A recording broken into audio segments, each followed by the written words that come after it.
Oke, Sonora FM 92 Jakarta, kita berjumpa kembali dalam Ramadan Diaspora, program spesial di Radio Sonora Network yang akan mengangkat cerita dan pengalaman para diaspora Indonesia menjalani Ramadan di luar negeri. Nah, kalau kita mendengar kata Turki, mungkin Anda beberapa tahun yang lalu sangat familiar dengan istilah Kapadosia. Kapadokia apa Kapadosia ya? Saya takut salah mengungkapkannya. Tapi daripada saya salah, saya tanya aja ke orang Turki yang udah lama di sana dan kira-kira seperti apa pengalaman beliau menjalani ibadah puasa, ibadah Ramadan di Turki. Ini langsung di jantung kota Turki atau Turki ya sekarang karena Recep Tayyip Erdogan, Presiden Turki sudah mengganti nama Turki menjadi Turki ya. Sudah ada Mas Ismail Fahmi, betul ya Mas Ismail ya? Ismail Farhan saya. Ismail Fahmi, Iya. sorry. Mas Ismail, panggilannya Ismail ya? Ya, Ismail. Oke, Mas Ismail Farhan, saudara kita, sahabat kita yang ada di Istanbul, Turki, dan memang sebenarnya ini bukan Ramadan yang pertama untuk beliau, karena beliau sudah bermukim di sana hampir 7 tahun. Jadi ini adalah Ramadan yang ke-7. Mas Ismail, boleh cerita deh kalau di Turki ini kan memang mayoritasnya juga banyak yang beragama Islam ya. Mungkin vibes-nya, atmosfernya terasa sekali pada saat Ramadan ini. Mas Ismail ini ngerasainnya seperti apa di sana? Sebenarnya untuk di Turki, ya, salam kenal, saya Farhan Ismail. Dari Turki, ya, saya diaspora di sini udah 7 tahun. Wah. Kebetulan untuk di Turki sendiri, Ramadan nggak terlalu seperti Ramadan seperti di Indonesia, karena ya di Turki memang mayoritas 95% beragama Islam, dan 95% juga ikut merayakan Ramadan. Cuma untuk budaya, mungkin kalau di kita lebih kental budaya Ramadan ya, budaya ngabuburit, budaya untuk sahur yang dibangunin gitu atau gimana. Di Turki ini relatif lebih santai, meskipun ya jam kerja terpengaruh, terus juga toko-toko bukanya juga terpengaruh, tapi untuk vibes atau untuk suasana Ramadannya lebih meriah di Indonesia seperti itu. Oh, jadi sebetulnya dari kebijakan pemerintah setempat itu ada yang disesuaikan ya, Mas? Jam kerja, jam buka toko, ada imbauan atau seperti apa, Mas? Sehingga mungkin lebih cepat. Untuk dari pemerintah sebenarnya nggak terlalu ada, karena itu masing-masing aja, ada yang bukanya dari siang sampai malam doang, ada yang malah dari sore sampai sahur. Tapi memang itu bukan dari pemerintah, memang mereka inisiatif sendiri masing-masing. Kan dari pemerintah nggak ada himbauan khusus untuk bahkan libur Idul Fitri pun cuma 1 hari, libur awal Ramadan itu tidak ada. Seperti itu kalau dari pemerintah. Oke, berarti itu sebenarnya kebijakan dari para pengusahanya saja yang melakukan penyesuaian itu ya, Mas ya? Betul, betul, betul, betul. Betul. Ini menarik. Jadi sekolah semua ya, karena mayoritas ya semuanya sudah sangat memahami lah bahwa puasa harus dijalani gitu ya dari pagi sampai buka puasa begitu. Berapa jam di sana Mas durasi puasa di Turki? Untuk sekarang lumayan standar lah, dari jam 5 sampai jam 7. Cuma beda 1 jam mungkin sama Indonesia. Iya. Jadi paling Kalau untuk musim ya paling tergantung. lama saya pernah 2017 itu dari jam 4 sampai jam 8, setengah 4 sampai jam 8. Ya lemes ya Mas ya. Ya lumayan, karena itu kalau kita terawih, habis terawih itu langsung sahur. Waduh, terawihnya berapa lama itu? Berarti Enggak, lama ya? karena kan bukannya itu jam 8, jadi terawihnya itu selesainya jam setengah 12-an. Buka puasanya jam 8, jadi sholat isanya juga mundur sampai selesai terawih ya setengah 12, ya mau nggak mau sahur, kalau nggak cuma tidur 1,5 jam 2 jam itu udah kebablas. Jam 4 udah mulai puasa lagi ya. Iya, Wow. jam 4 udah mau puasa. Itu waktu tuh musimnya tergantung musim berarti ya durasinya. Iya, itu dulu lagi musim musim udah awal musim dingin. Mm. Ini udah akhir ya, awal musim dingin tuh. Tapi buat orang Turki nggak masalah ya, anak-anak yang harus puasa semua sudah terbiasa dengan hal seperti itu ya. Atau Di Turki justru anak-anak tidak disarankan untuk puasa. Di sekolah pun kalau ada yang puasa disuruh buka. oh iya, Iya, untuk anak-anak. umur berapa itu Mas? SD. Ya kan kalau kita di SD sudah dibiasakan ya. Kalau di sini SD SMP pun jarang ada yang puasa. Malah SMP disuruh buka. Iya. itu udah akil Mungkin di balik sini pada. hitungannya orang puasa tuh kalau untuk puasa yang full day itu disebutnya kayak ya mungkin kayak child abuse kali ya. Karena Oh. dari pagi sampai sore nggak ngasih makan anak. Tapi kalau untuk SMA itu udah udah puasa. Hmm. Malah Emang unik, disuruh buka gitu sama ininya, sama guru-gurunya. malah unik ya. Justru di yang mayoritas masih seperti itu ya. Jadi ada Iya. ajaran. Padahal di usia SMP kan sudah ada yang akil balik, yang Akhir perempuan balik betul-betul. dewasa. Wow, ini menarik ya, sahabat Sonora. Ternyata Tapi untuk ada. di sekolah-sekolah agama relatif ya mungkin lebih mirip lah sama di Indonesia. Oke, oke, Mas. Kalau kegiatan-kegiatan pertokoan tadi ada yang menyesuaikan dengan jam buka ya, Mas ya. Kalau apa kampus sekolah gitu, apakah juga Kalau menyesuaikan dengan? kampus enggak, kalau kampus enggak. Mungkin cuma pertokoan saja. Cuma bisnis-bisnis aja. Kalau kampus enggak, relatif enggak. Nah, Justru menyesuaikannya karena udah musim dingin biasanya. Kalau musim dingin itu disesuaikan. Tapi kalau untuk bulan Ramadan enggak disesuaikan. oh, oke, oke. Mm-mm. Kalau di sana nggak ada ngabuburit, jadi pada saat mau buka puasa tuh gimana, Mas? Orang berburu takjil di Indonesia sekarang lagi ngetren takjil war ya. Berburu Ya, takjil. ya, ya. Ya, saya Kalau di juga Turki baca gimana di tuh? Twitter.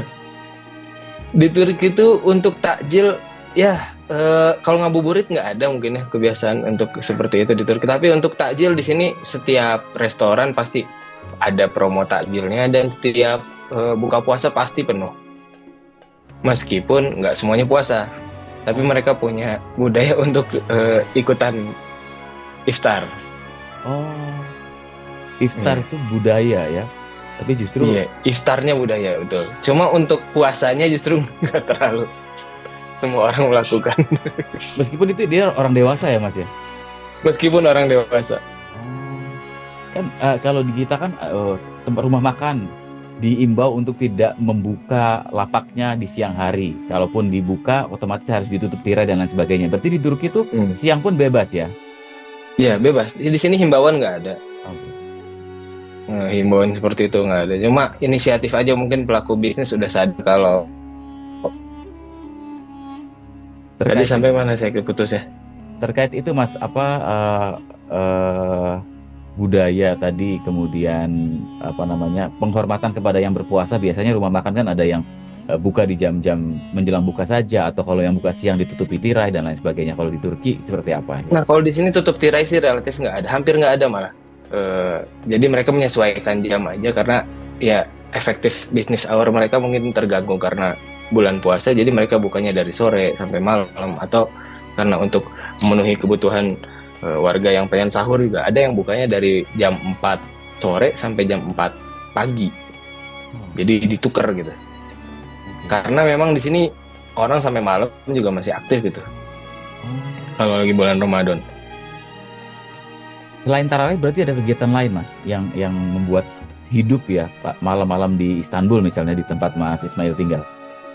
Selain tarawih ada eh, selain tarawih juga kadang ya sebenarnya iftar juga di sini jadi budaya sih kayak iftar di keluarga-keluarga ya bukber lah. Tapi di sini relatif bukbernya tuh bukber di rumah bukan di tempat Makan. yang biasa tempat makan kan booking satu meja berapa gitu loh. Alumni mana. Kalau di sini relatif nggak ada sih kayak gitu. Cuma misalnya kalaupun di luar, misalnya di masjid-masjid bikin kayak tenda-tenda itu bikin bukber bareng dari yayasan-yayasan seperti itu mungkin. Oh, oke. Nah, kalau sudah 7 tahun Mas Ismail dan keluarga tinggal di sana gitu ya, yang paling dirindukan ketika kita bicara merayakan atau menikmati Ramadan di tanah air, apa sih Mas yang sampai sekarang tuh kayaknya nggak akan pernah tergantikan, meskipun sekarang vibes-nya memang di Turki dengan mayoritas Islam ya, tidak terlalu kesulitan mencari makanan halal, beribadah juga mudah gitu. Apa Mas kalau dibandingkan dengan Indonesia? Yang paling dirindukan makanannya sih mas. Makanannya. Ya di sini iya makanannya, meskipun saya di sini dekat sama KBRI KJRI yang relatif sering lah ada makanan-makanan Indonesia gitu untuk mengobati rasa kangen, tapi beda lah kalau di kita kayak ya hari ini mau kolak pisang, besoknya kolak ubi, besoknya kolak apa lagi kan bisa. Kalau kalau di sini ya susah mas. Harus bikin sendiri susah repot ya. Iya bikin sendiri ya, beda lah vibes-nya yang kita tinggal beli habis itu ya kayak es kelapa aja di sini kan nggak semudah di Indonesia. Oh. Jadi Mas Ismail tiap hari makan ini, makan kebab atau apa? Ya saya sih mengusahakan untuk bikin sendiri ya, tapi ya rasanya beda ya, yang harus kita ya biasanya bisa beli gampang di Indonesia. Oh iya iya iya. Aduh, kalau sore jam segini udah mulai ramai tuh gorengan, aneka kolak dan aneka es yang ada di Iya iya. Iya.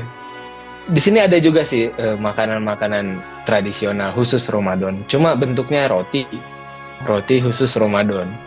Buat orang sini lumayan exciting juga, tapi kan buat kita ya kenapa roti gitu? Kenapa nggak es buah? Kenapa nggak apa gitu? Iya iya.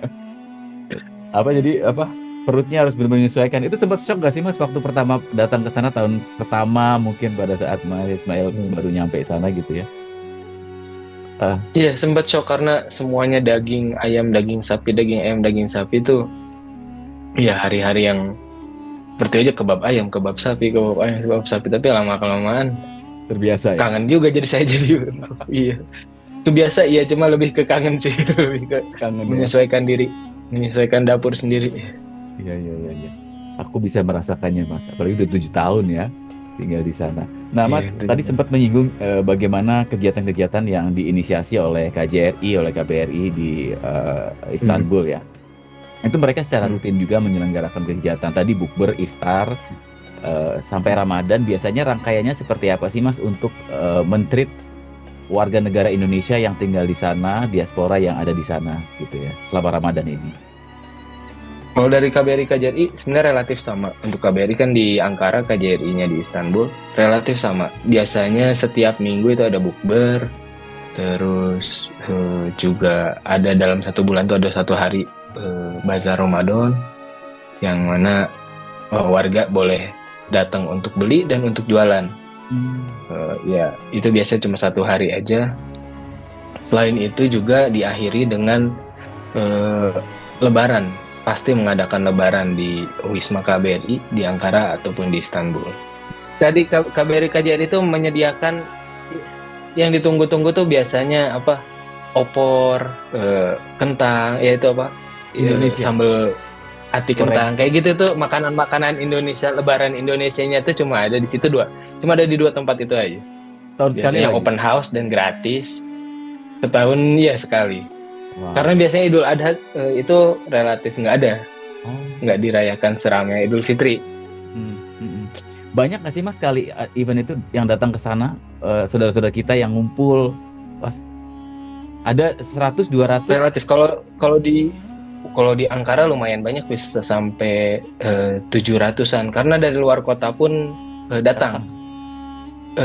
Iya kebetulan Wisma KBRI Ankara itu besar lah, bisa nampung ribuan orang gitu untuk lapangannya ya. Jadi setiap Idul Fitri itu dari luar kota emang sengaja datang selain silaturahmi untuk tadi itu cara cobain makanan KBRI yang dimasak sama koki KBRI juga gitu. Jadi memang setiap tahun. Sholat Id di sana berarti ya? Sholat Id di sana. Oh oke. Mas kalau taraweh gitu ya, kalau di Indonesia kan bulan ceramah Ramadan tuh sebelum buka ceramah. Kalau di Turki budayanya seperti apa sih Mas ceramah itu? Apa memang ada yang kan sholat saja gitu, ada yang ceramah sebelum taraweh, ceramah setelah Isya ada ini lagi, kemudian ada lagi kultum, nanti imsak ada lagi gitu ya, subuh ada lagi. Gimana kalau di Turki Mas? Kalau di Turki itu biasanya untuk ceramah sendiri, kalau taraweh itu nggak ada, tapi nggak ada ceramahnya maksudnya. Ceramah itu biasanya setelah sholat subuh. Kalau taraweh kan di sini mungkin di Indonesia kebanyakan untuk mazhab sendiri kan Syafi'i ya, Islamnya. Kalau di Turki ini Hanafi. Oh, okay. Jadi memang ada beberapa perbedaan. Salah satunya misalnya jumlah rokaat sholatnya pasti 23. Dan sama di sini diaspora mahasiswa Indonesia carinya yang bacaannya cepet. Sama aja sebenarnya. Udah malam mas. Iya. Carinya bacaannya cepet dan biasanya nggak ada kultum gitu, nggak ada. Jadi memang langsung aja setelah salat isya itu langsung berdiri lagi salat tarawih 23 rakaat. Cuma orang Indonesia biasa mengaku saya bukan Hanafi gitu. Jadi setelah rakaat ke-8 pergi gitu, merasa dirinya wah saya ini bukan Hanafi gitu. Padahal emang pengen cepet aja gitu. Dari yang 11 ya. Iya. Atau yang 8 nanti 3-nya di rumah gitu ya. Ya biasanya kayak gitu 8, habis itu mundur sholat witirnya sendiri, biasanya seperti itu. Ya. 3 rakaatnya. Mungkin sibuk ya, jadi harus diburu-buru begitu ya. Bisa jadi. Oke, Mas Ismail, kalau di Indonesia kan menjelang Idul Fitri jadi budaya juga ya ngasih amplop ya. Mungkin kalau dalam tradisi Imlek China itu ada ngasih angpau gitu ya. Di Turki ada budaya kayak gitu nggak mas? Kemudian kalau budaya yang unik di Turki itu Ramadan sampai Lebaran tuh apa mas biasanya mas? Apa mudik gitu ya misalnya, ada nggak di sana? Nah, kebetulan ini yang agak berbeda dari Turki itu, di Indonesia itu kan Idul Fitri itu jauh lebih meriah daripada Idul Adha. Ya. Dari segi mudiknya, ketemu sama keluarganya, terus juga liburannya gitu. Nah, di Turki ini memang lebih rame di Idul Adha. Jadi dari pemerintah pun misalnya kalau Idul Fitri libur cuma 1 hari, ada yang ngasih 2 hari kadang-kadang, tapi kalau Idul Adha itu bisa 7 hari. Wow. Jadi memang kesempatan mudiknya, kesempatan bagi-bagi uangnya juga ada juga di sini, cuma ditaruh di Lebaran Haji. Lebaran kurban. Kalau Idul Fitri ini untuk Ramadan biasanya nggak terlalu banyak karena mereka juga mungkin taunya yang menganut Islam secara baik di sini itu ya Ramadan itu untuk ibadah aja gitu, bukan untuk silaturahmi. Jadi nanti silaturahmi emang pas Lebaran Haji, Lebaran kurban, Lebaran makan-makan gitu. Oh gitu. Justru malah kebalikannya ya. Wah ini menarik. Kalau Ramadan paling cuma iftar aja sih untuk kebersamaannya. Bahkan sholat Id aja nggak serame sholat Idul Adha gitu di Idul Fitri itu ya. Wow. Saya baru tahu nih. Oh, unik juga ya di Turki ya, Sahabat Sonora. Tapi memang mas kebanyakan di negara-negara timur juga, termasuk Saudi Arabia, itu juga lebih rame Idul Adha daripada Idul Fitri. Oh gitu ya. Jadi emang kayaknya pengaruh budaya aja sih. Di kita emang budayanya emang lebih kental di Idul Fitri. Ya, ini di sini Suna udah mulai sibuk mempersiapkan mudik, jalan dan lain sebagainya gitu ya. Betul kayak beli baju baru itu juga sama ada di sini, cuma nggak di Idul Fitri memang. Di Idul Adha jujur ya. Di Idul Adha justru. Jadi ya relatif biasa saja sebetulnya ya di Ramadan sampai Idul Fitri. Relatif ya. Yang berubah cuma jadwal buka toko aja sih. Ada beberapa juga yang memang lebih mementingkan Idul Fitri. Misalnya beberapa restoran, beberapa toko, beberapa usaha itu full tutup selama bulan Ramadan. Sama sekali tidak buka dari awal Ramadan sampai Lebaran Idul Fitri itu full 31-32 hari tutup. Ada yang seperti itu. Tapi memang tidak banyak, nggak serame pas lagi Idul Adha. Oke.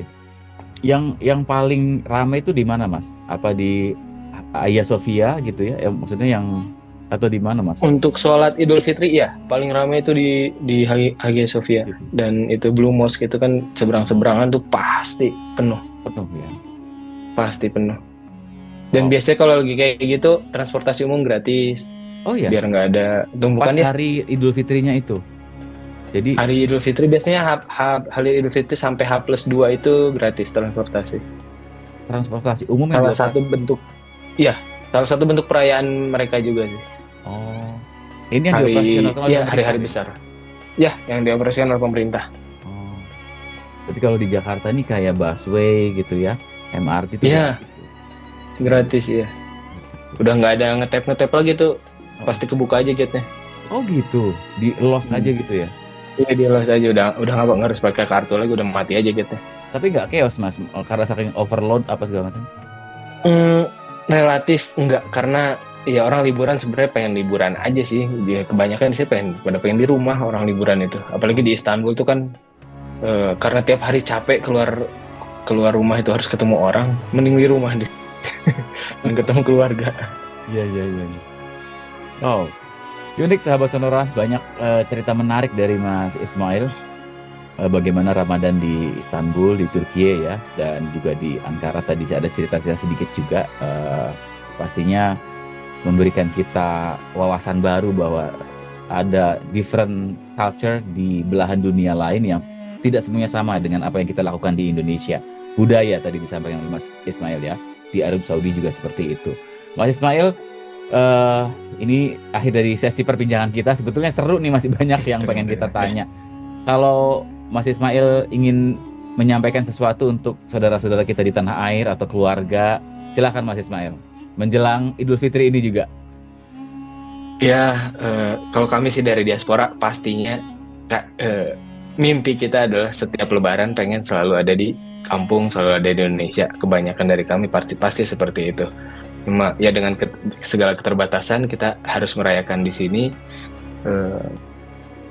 Bersyukurlah sama teman-teman yang di Indonesia yang masih bisa Lebaran di kampung halaman masing-masing.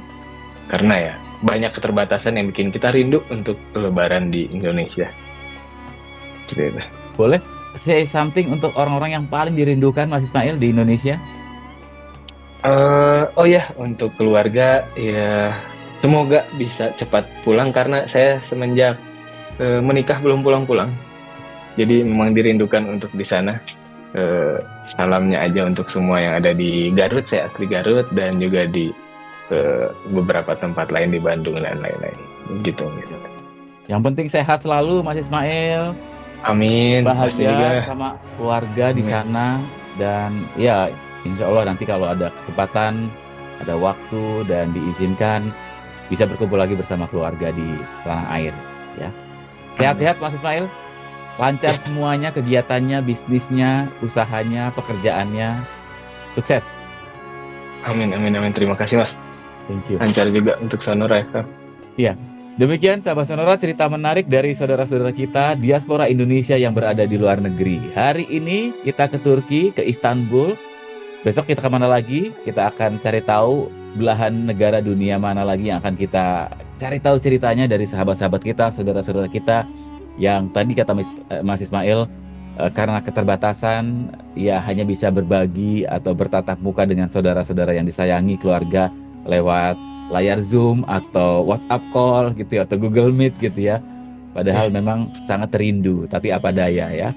Mereka berjuang, mudah-mudahan perjuangan mereka juga bisa membuahkan hasil seperti yang mereka harapkan. Terima kasih sudah menyimak dan menyaksikan Diaspora Ramadan Diaspora di Sonora, dan akan terus tersimpan videonya di kanal YouTube Sonora FM. Saya Yudi Samadi pamit, sampai jumpa di Diaspora Ramadan Diaspora Sonora edisi berikutnya.